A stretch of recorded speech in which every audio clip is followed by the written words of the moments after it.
Assalamualaikum warahmatullahi wabarakatuh. Hai, apa kabar semuanya? Semoga sehat dan tetap semangat untuk belajar. Kali ini kita akan belajar tentang energi bunyi.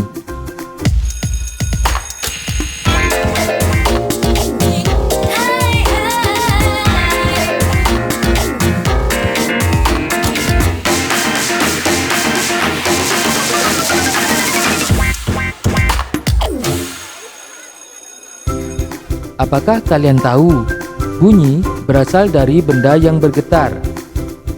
Setiap saat, tentu kalian mendengar berbagai bunyi, misalnya orang berbicara, bunyi binatang, dan bunyi musik.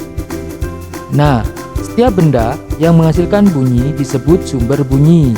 Ingat, sekali lagi, setiap benda yang menghasilkan bunyi disebut sumber bunyi. Namun, tidak semua bunyi dapat kita dengar, tergantung frekuensinya.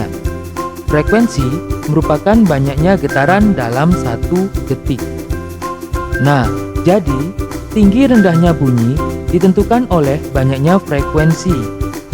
Ditinjau dari frekuensinya, bunyi dibagi menjadi 3 jenis. Yang pertama, bunyi infrasonik. Bunyi ini memiliki frekuensi kurang dari 20 Hz. Bunyi ini tidak dapat didengar oleh manusia, tetapi dapat didengar oleh beberapa jenis hewan. Misalnya ayam, jangkrik, kucing, angsa, kuda, anjing, dan lain-lain. Kemudian ada bunyi audiosonik. Bunyi ini memiliki frekuensi di antara 20 sampai 20.000 Hz. Nah, bunyi ini dapat didengar manusia, misalnya bunyi alat musik, suara kendaraan, dan suara teman kita, dan masih banyak lagi. Dan yang terakhir adalah bunyi ultrasonik. Bunyi ultrasonik memiliki frekuensi lebih dari 20.000 Hz. Bunyi ini tidak dapat didengar oleh manusia, tetapi dapat didengar oleh beberapa jenis hewan, seperti kelelawar, lumba-lumba, paus, dan yang lainnya.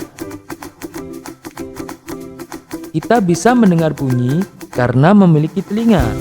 Namun, bagaimana bunyi tersebut bisa sampai ke telinga kita? Bunyi merambat dari sumber bunyi melalui perantara, sehingga sampai ke telinga kita. Bunyi dapat merambat melalui benda padat, cair, dan gas atau udara. Berikut contoh percobaan yang bisa kita lakukan untuk membuktikannya. Bunyi merambat melalui benda padat.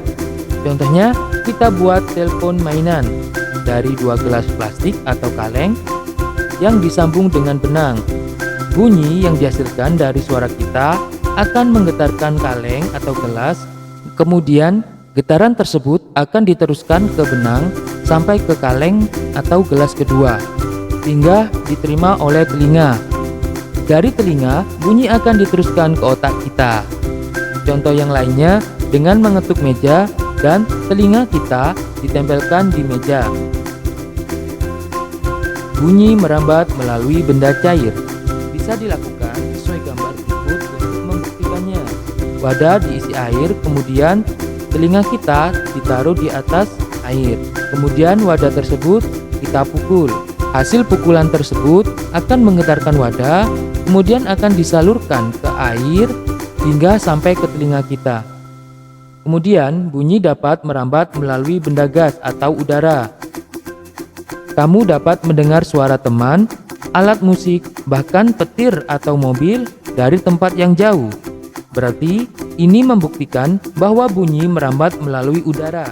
Dan perlu kalian tahu, bunyi tidak dapat merambat pada ruang hampa, ruang yang tidak memiliki zat perantara, seperti di luar angkasa. Terima kasih, sampai jumpa di materi berikutnya. Wassalamualaikum warahmatullahi wabarakatuh.